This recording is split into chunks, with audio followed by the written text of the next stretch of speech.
Hello students, welcome to our channel. Today we will start the basic accounting term lecture first. आज हमारा basic accounting term का बच्चे first lecture है। Basic accounting term क्या होता है? बेसिक अकाउंटिंग टर्म का मतलब है कि अकाउंटेंसी से रिगार्डिंग जो बेसिक टर्मिनोलॉजी है उसको हम लोग कहते हैं बेसिक अकाउंटिंग टर्म्स। तो जिसमें हमारा पहला टर्म है कैपिटल। कैपिटल को हम लोग पूंजी भी कहते हैं। कैपिटल को हम लोग पूंजी भी कहते हैं। कैपिटल क्या होता है? Any amount invested by the owner, proprietor in the business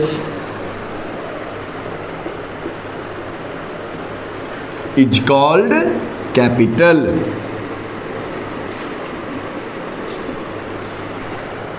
It may be in the form of cash, assets and goods.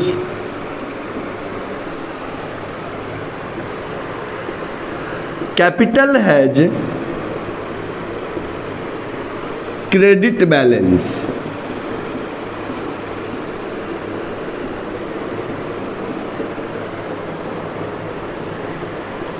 Capital equal to assets minus liabilities. चलिए नोट कर लीजिए बच्चे, मैं समझा रहा हूं, ध्यान दीजिएगा। तो कैपिटल क्या होता है? हमने कहा कैपिटल को हम लोग पूंजी भी कहते हैं। पूंजी क्या होता है? कोई भी बिजनेस में, किसी भी बिजनेस में जो ओनर होता है, जो प्रोप्राइटर होता है, वो अपना खुद का जो अमाउंट बिजनेस में इन्वेस्ट करता है उसे हम कहते हैं कैपिटल। तो हमने इसलिए कहा एनी अमाउंट, कोई भी amount invested by the owner, invested by the owner proprietor, invested by the owner proprietor in the business is called capital. कि बिजनेस में बिजनेस के मालिक के द्वारा, स्वामी के द्वारा जो भी अमाउंट इन्वेस्ट किया जाता है उसे हम कैपिटल कहते हैं। It may be in the form of cash, assets and goods. Capital बच्चे कैश के फॉर्म में हो सकता है, असेट्स के फॉर्म में हो सकता है और गुड्स के फॉर्म में हो सकता है। Capital has credit balance. अभी तो आपको समझ में नहीं आएगा क्रेडिट बैलेंस क्या होता है, बट आप इसको लर्न कर लीजिए कि कैपिटल हैज क्रेडिट बैलेंस। जब आप जर्नल पढ़ेंगे, लेजर पढ़ेंगे, तो उस समय आप समझेंगे कि कैपिटल का क्रेडिट बैलेंस होता है। मतलब कि जब कैपिटल का लेजर बनाएंगे हम, तो क्रेडिट साइड का टोटलिंग क्या रहेगा? ज़्यादा रहेगा as compare to debit side. तो capital has credit balance. Capital कैसे निकलेगा? कि बिजनेस में जो टोटल एसेट्स है, उन टोटल एसेट्स में से अगर हम लाइबिलिटीज को माइनस कर दे, बोरोड फंड को माइनस कर दे, तो हमें ओनर्स फंड कैपिटल मालूम चल जाएगा। इट मीन्स मान लीजिए बच्चे कि हमारे बिजनेस में टोटल एसेट्स 5 लाख का है, जिसमें से 2 लाख रुपया हमारा लाइबिलिटीज है। तो ऑब्वियस सी बात है 3 लाख रुपया हमारा ओनर्स फंड है, कैपिटल है। Clear? Capital is also known as owners fund और owners equity। ठीक है, इसको नोट कर लीजिए आप लोग। ओके बच्चे, अब हमारा नेक्स्ट टर्म है ड्राइंग। सेकेंड टर्म है हमारा ड्राइंग। ड्राइंग को बच्चे हम लोग आहरण भी कहते हैं। शुद्ध हिंदी है ड्राइंग का आहरण। क्या होता है ड्राइंग? ड्राइंग क्या होता है? कहते हैं any amount withdrawn by the owner from the firm for their personal use, domestic use,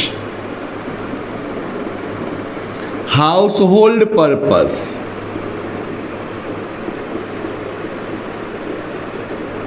is called drawing.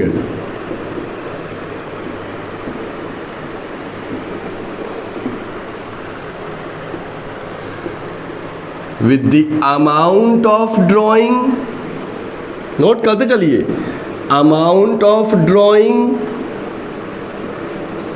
The capital of the owner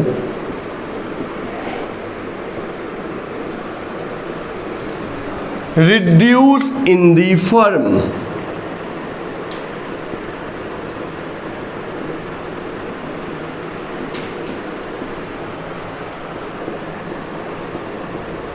Drawing has debit balance।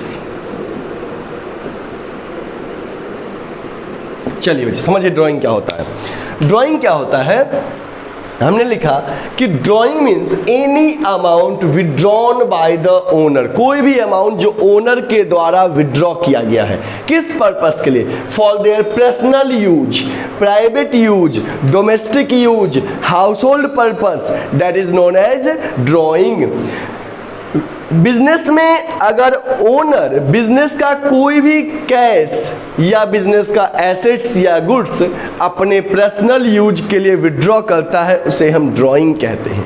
And with the amount of drawing the capital of the owner reduced in the firm. बच्चे drawing अगर owner करता है तो उससे owner का capital firm में क्या हो जाता है, कम हो जाता है। और बच्चे ड्राइंग हैज डेबिट बैलेंस, जैसा कि मैंने प्रीवियस क्लास में भी, प्रीवियस टॉपिक में भी बताया कि ड्राइंग जो है, ड्राइंग का डेबिट बैलेंस होता है, जो हम लेजर में पढ़ेंगे कि ड्राइंग का जो डेबिट साइड का टोटलिंग होता है लेजर का, वो ज़्यादा होता है as compare to credit side. तो ड्राइंग हैज डेबिट बैलेंस। चलिए इसको नोट कीजिए, नोट कीजिए। ओके स्टूडेंट, तो हमारा नेक्स्ट टर्म है लाइबिलिटी। नेक्स्ट टर्म हमारा लाइबिलिटी। लाइबिलिटी को हम लोग ऋण भी कहते हैं, लाइबिलिटी को हम लोग ऋण भी कहते हैं, कर्ज भी कहते हैं। क्या होता है लाइबिलिटीज, जरा हम देखते हैं कि लाइबिलिटीज क्या होता है। व्हाट इज लाइबिलिटीज, बिजनेस में लाइबिलिटीज किसको कहते हैं। तो कहते हैं any amount borrowed by the firm from the outsiders is called liability.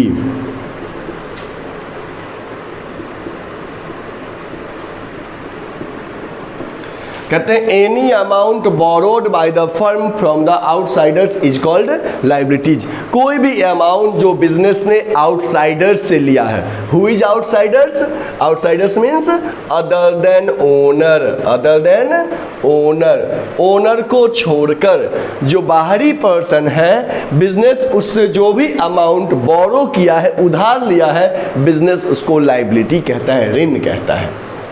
ठीक है, example creditors, bank loan, debenture, etc etcetera. Creditors, bank loan, debenture, ये सब बिजनेस के लिए क्या है, लाइबिलिटी। क्रेडिटर्स क्या होता है, जिससे हम गुड्स उधार में खरीदते हैं। बैंक लोन तो नाम में ही मीनिंग दिखा रहा है, बैंक लोन, बैंक से लिया गया लोन। और डिबेंचर कंपनी यूज करती है पब्लिक से फंड रेज करने के लिए, डिबेंचर इशू करती है। अब जरा हम बात करते हैं types of liability. Types of liability on the basis of sources of fund, sources of fund, sources of fund के बेसिस पे लाइबिलिटी कितने तरह के होते हैं। तो दो तरह का है, एक है इंटरनल लाइबिलिटी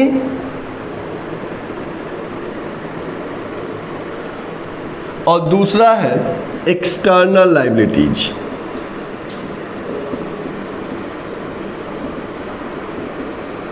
क्या होता है इंटरनल और एक्सटर्नल? इंटरनल लाइबिलिटीज को हम लोग ओनर्स फंड भी कहते हैं या कैपिटल। इसका एग्जाम्पल आ गया आपका बच्चे, कैपिटल, एक्यूमुलेटेड प्रॉफिट,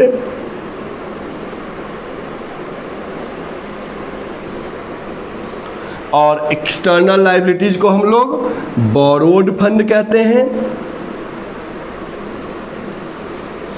इसका एग्जाम्पल आपका हो गया bank loan, creditors, bills payable, debenture etcetera. या देखते हैं, कहता है types of liabilities on the basis of sources of fund. Sources of fund के बेसिस पे लाइबिलिटी कितने तरह के होते हैं? तो बच्चे सोर्सेस ऑफ फंड के बेसिस पे लाइबिलिटी जो है दो तरह का होता है, एक इंटरनल लाइबिलिटीज और दूसरा external liabilities. Sources of fund के बेसिस पे लाइबिलिटी दो तरह का होता है, एक इंटरनल लाइबिलिटी और दूसरा एक्सटर्नल लाइबिलिटी। इंटरनल लाइबिलिटी और एक्सटर्नल लाइबिलिटीज में क्या डिफरेंस है, मीनिंग क्या है दोनों का? तो इंटरनल लाइबिलिटी कहते हैं कि कोई भी अमाउंट जो बिजनेस को आउटसाइडर्स को पे करना पड़ेगा, any amount which the business has to pay to the outsiders, that is known as, sorry outsiders नहीं, ओनर्स। कोई भी अमाउंट जो बिजनेस ओनर को पे करेगा उसको हम इंटरनल लाइबिलिटी कहते हैं, ओनर्स फंड भी कहते हैं। और कोई भी अमाउंट जो बिजनेस आउटसाइडर्स को पे करेगा उसको एक्सटर्नल लाइबिलिटीज कहते हैं। तो internal liabilities means owner's fund, external liabilities means borrowed fund. Owner's fund का एग्जांपल हो गया आपका कैपिटल, एक्यूमुलेटेड प्रॉफिट, और एक्सटर्नल लाइबिलिटीज का एग्जांपल हो गया bank loan, creditors, bills payable, bank overdraft, debenture, ये सब आपका एक्सटर्नल लाइबिलिटीज का एग्जांपल हो गया। इसको नोट कीजिए आप। नेक्स्ट है हमारा types of liability, types of liability on the basis of duration, on the basis of duration, अवधि के आधार पे, ड्यूरेशन के आधार पे। तो ड्यूरेशन के आधार पे आपका लाइबिलिटीज दो तरह का है, एक है current liability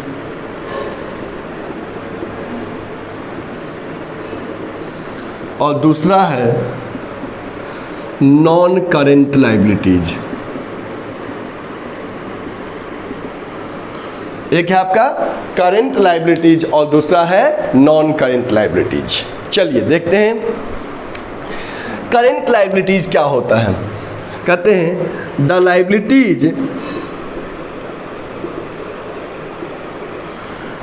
which the firm has to pay within a year. Example, creditors, bills payable,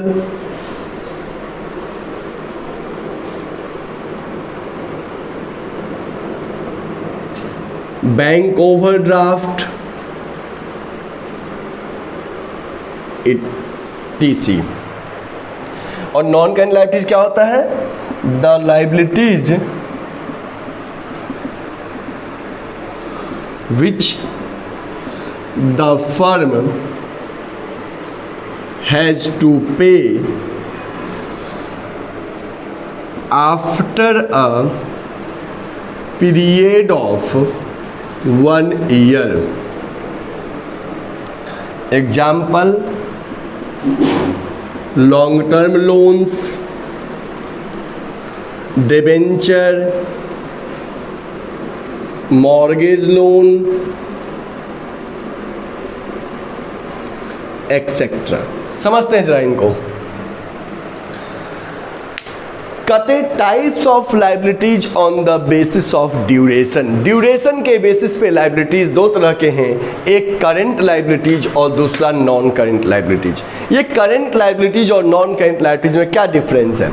तो कहते हैं current liabilities are those liabilities which the firm has to pay within a year, ऐसे लाइबिलिटी जिसका repayment firm 1 साल के अंदर करेगा उसे करंट लाइबिलिटीज कहते हैं। जैसे मान लो फर्म ने किसी से लोन लिया तो विद इन अ ईयर जिस लाइबिलिटीज का रीपेमेंट करना है, रिटर्न करना है, उसे करंट लाइबिलिटीज कहते हैं। Example creditors, bills payable, bank overdraft, मतलब कि creditor, bills payable, bank overdraft, ये करंट लायबिलिटीज का एग्जांपल है। नॉन करंट लायबिलिटीज क्या होता है? The liabilities which the firm has to pay after a period of 1 year, means जिस liabilities का रीपेमेंट 1 साल के बाद करना होता है, लॉन्ग पीरियड ऑफ टाइम में करना होता है, उसे नॉन करंट लायबिलिटीज कहते हैं। Example long term loans, debenture, mortgage loan. Clear? Note कीजिए बच्चे। ओके स्टूडेंट्स, नेक्स्ट टर्म हमारा है असेट्स। असेट्स क्या होता है? असेट्स को हम लोग संपत्ति भी कहते हैं। क्या होता है एसेट्स? कहते हैं assets are the valuable resources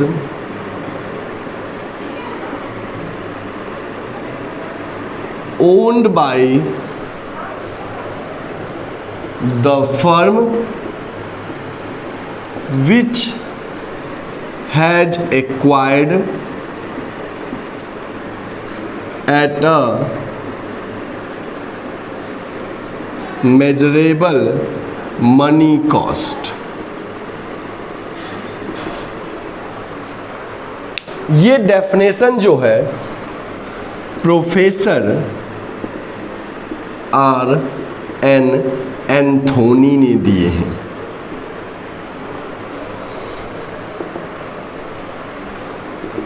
देखो बच्चे, assets are the valuable resources. तो कहते हैं assets are the valuable resources owned by the firm. तो यहाँ पे देखिए किस किस पॉइंट पे हम फोकस कर रहे हैं। Assets are valuable resources owned by the firm which has acquired at measurable money cost. 3 बात पे हम फोकस किए हैं, valuable resources owned by the firm and acquired at measurable money cost. तो कहते हैं assets are the valuable resources. Assets ऐसे valuable resources होते हैं जो कि किसने एक्वायर किया है? फर्म ने एक्वायर किया है, जिस पे ओनरशिप फर्म का है। तो हम कहते हैं assets are the valuable resource. Assets ऐसे वैल्यूएबल रिसोर्सेस होते हैं which are acquired by the firm, जो कि फर्म ने एक्वायर किया है at measurable money cost, money के टर्म में मेजर करके। ये एसेट्स होता है। जरा हम बात करते हैं types of assets. Types of assets. Assets कितने तरह के होते हैं? तो देखिए बच्चे, एक होता है आपका non current assets. Non current assets, non current assets में 2 एसेट्स आएंगे, एक टेंजिबल एसेट्स और दूसरा आएगा इनटेंजिबल एसेट्स। फिर आपको एक आएगा current assets.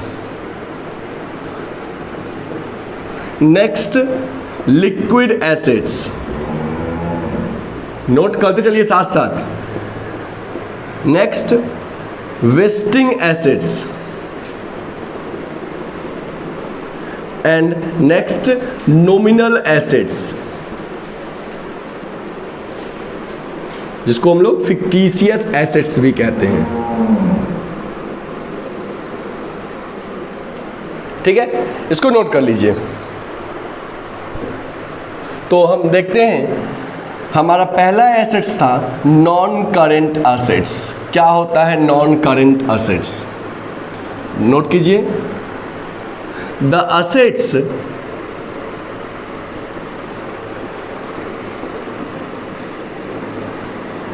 assets which is purchased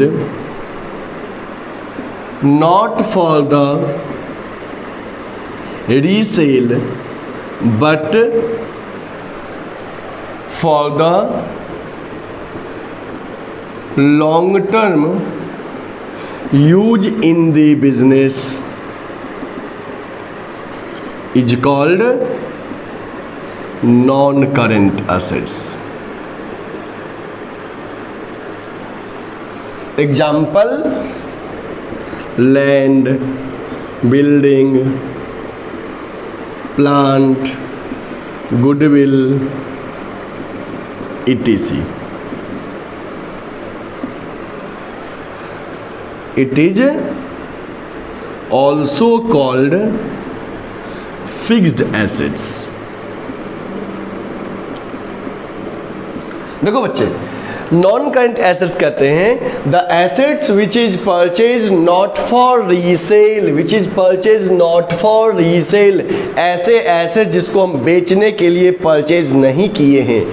which is purchase not for resale but for the long term use in the business, but for the long term use in the business, ऐसे assets जिसको हमने purchase किया है not for resale, resale के लिए नहीं but for the long term use in the business, that is known as non current assets, that is known as non current assets. उस assets को हम कहते हैं non current assets. Example land, building, plant. बच्चे land, building, plant कोई भी businessman generally purchase करता है बिजनेस में लंबे समय तक यूज करने के लिए, इसलिए इसे कहते हैं non current assets. It is also called fixed assets. Non current assets को हम लोग फिक्स्ड एसेट्स भी कहते हैं, नॉन करेंट एसेट्स को फिक्स्ड एसेट्स भी कहते हैं। ये नॉन करेंट एसेट्स दो तरह के होते हैं। It is two types.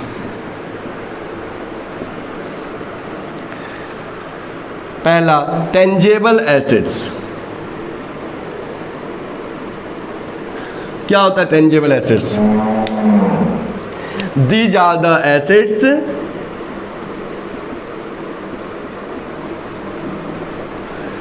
which can be seen, touched and which has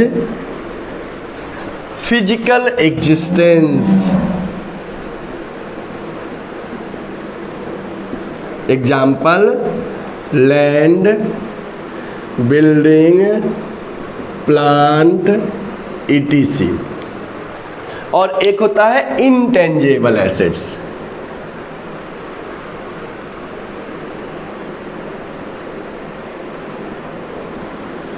intangible assets, these are the assets which cannot be seen, touched and which do not have any physical existence. Example goodwill, patent, copyright, etc. देखो बच्चे, tangible assets are those assets which can be seen, which can be touched and which has physical existence. ऐसे ऐसे जिसको हम touch कर सकते हैं, जिसको हम देख सकते हैं, जिसका फिजिकल एग्जिस्टेंस होता है, उसे टेंजिबल एसेट्स कहते हैं। इनटेंजिबल एसेट्स किसे कहते हैं? Intangible assets are those assets which can not be seen, can not be touch and which do not have any physical existence. Example goodwill. Goodwill को बच्चे हम टच नहीं कर सकते हैं, गुडविल को हम देख नहीं सकते हैं, गुडविल का फिजिकल एग्जिस्टेंस नहीं होता है। पेटेंट, कॉपीराइट, ये सब क्या है? इनटेंजिबल एसेट्स है। नोट कीजिए आप लोग। ओके, तो नेक्स्ट हमारा एसेट्स है करेंट एसेट्स। नोट कीजिए करेंट एसेट्स क्या होता है। लिखिए, these are the assets which is purchased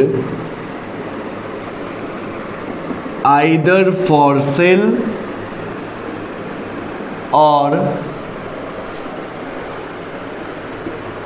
which can be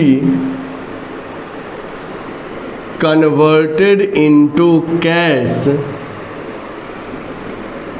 within a period of 1 year. Example stock, debtor, prepaid expenses, bills receivable etcetera. Current assets क्या होता है बच्चे? तो कहते हैं current assets are those assets, current assets are those assets, ऐसे assets होते हैं which is purchase either for sale, जिसको हमने परचेज किया है या तो सेल करने के लिए, और विच can be converted into cash within a period of 1 year, जिसको साल भर के अंदर कैश में कन्वर्ट कर सकते हैं, उसको करंट एसेट्स कहते हैं। एग्जांपल हो गया आपका stock, debtor, prepaid expenses, bills receivable. Debtor क्या होता है? जिसको गुड्स हम उधार में बेचते हैं। दो टर्म आपको हमेशा मिलेगा, एक डेटर और दूसरा क्रेडिटर। डेटर मीन्स होता है जिसको गुड्स उधार में बेचते हैं उसको डेटर कहते हैं, और जिससे गुड्स उधार में खरीदते हैं उसको क्रेडिटर कहते हैं। तो ये करंट एसेट्स हुआ। नेक्स्ट हमारा है liquid assets. Liquid assets note कीजिए। तो लिक्विड एसेट्स कहते हैं these are the assets which can be immediately converted into cash.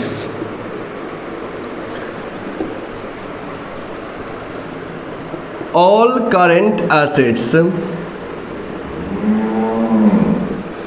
are liquid assets except inventory,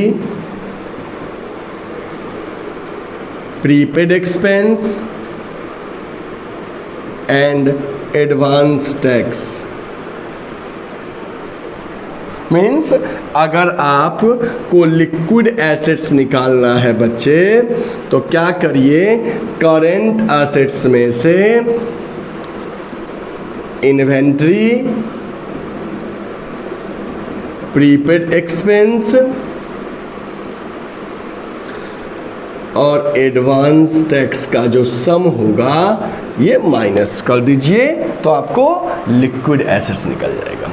means current assets liquid assets में अंतर इतना ही है कि करंट एसेट्स में कहते हैं कि current assets are those assets which can be converted into cash within a period of 1 year. ऐसे एसेट्स जिसको हम साल भर के अंदर कैश में कन्वर्ट करेंगे उसे करंट एसेट्स कहते हैं। और लिक्विड एसेट्स में कहते हैं the assets which can B immediately converted into cash. यहाँ पे विद इन अ ईयर की बात कर रहे हैं, यहाँ पे इमीडिएटली की बात कर रहे हैं। तो ऐसे एसेट्स जिसको तुरंत कैश में कन्वर्ट किया जा सकता है, which are just nearest to the cash, which are just nearest to the cash, जो जस्ट कैश के नियरेस्ट हो, कैश के इक्विवेलेंट हो, उसे लिक्विड एसेट्स कहते हैं। तो कहते हैं all current assets are liquid assets except inventory, prepaid expense and advance tax. अगर करंट एसेट्स के सम में से inventory, prepaid expense and advance tax minus कर दिया जाए तो हमें लिक्विड एसेट्स पता चल जाएगा। ठीक है, इसको नोट कीजिए बच्चे आप लोग।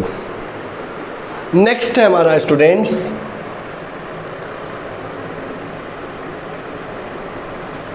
हमारा wasting assets. Wasting assets, wasting assets क्या होता है? कहते हैं these are the assets whose quantity decreases as we use that assets। example natural resources like coal, petroleum, natural gas, etc। ठीक है। तो वेस्टिंग एसेट्स क्या होता है? These are the assets whose quantity decreases as we use that assets. बच्चे ऐसे assets जिसका quantity decrease करता है जैसे उस एसेट्स को हम यूज करते हैं उसे वेस्टिंग एसेट्स कहते हैं। एग्जाम्पल हो गया कोल, पेट्रोलियम, नेचुरल गैस, ETC। लगता है हमारी आवाज़ गौ माता तक भी जा रही है, वो भी रिस्पॉन्स दे रही है। चलिए ओके, तो नेक्स्ट हमारा है फिक्टिशियस एसेट्स। फिक्टिशियस एसेट्स क्या होता है? तो कहते हैं these are the assets which can not realise into cash. ऐसे एसेट जिसको हम कैश में रियलाइज नहीं कर सकते। These are the assets which can not be realise into cash, जिसको हम कैश में रियलाइज नहीं कर सकते, कैश में कन्वर्ट नहीं कर सकते हैं, उसे फिक्टिशियस एसेट्स कहते हैं। Fictitious assets is also known as nominal assets. Fictitious assets को हम लोग नॉमिनल एसेट्स भी कहते हैं। Example debit balance of profit and loss, debit balance of profit and loss, ये हमारा फिक्टिशियस एसेट्स का एग्जाम्पल हो गया। तो बच्चे आज की क्लास के लिए इतना ही रहेगा और नेक्स्ट जो बेसिक अकाउंटिंग टर्म के रिमेनिंग पोर्शन है वो हम लोग कल की क्लास में, नेक्स्ट क्लास में डिस्कस करेंगे। और अगर आप हमारे चैनल पे नए हैं तो हमारे चैनल को सब्सक्राइब कर लीजिए और बेल आइकन को दबा लीजिए, जिससे कि वीडियो अपलोड होते ही पहला इन्फॉर्मेशन आपको मिलेगा। और बच्चे हाँ, आपने पूरा क्लास अभी अटेंड किया, आपको कोई भी डाउट हो तो आप इस नंबर पे कॉल कीजिए 8676080858। इस नंबर पे आप कॉल कीजिए, व्हाट्सएप कीजिए और अपना डाउट क्लियर कीजिए। थैंक यू स्टूडेंट, जय हिंद।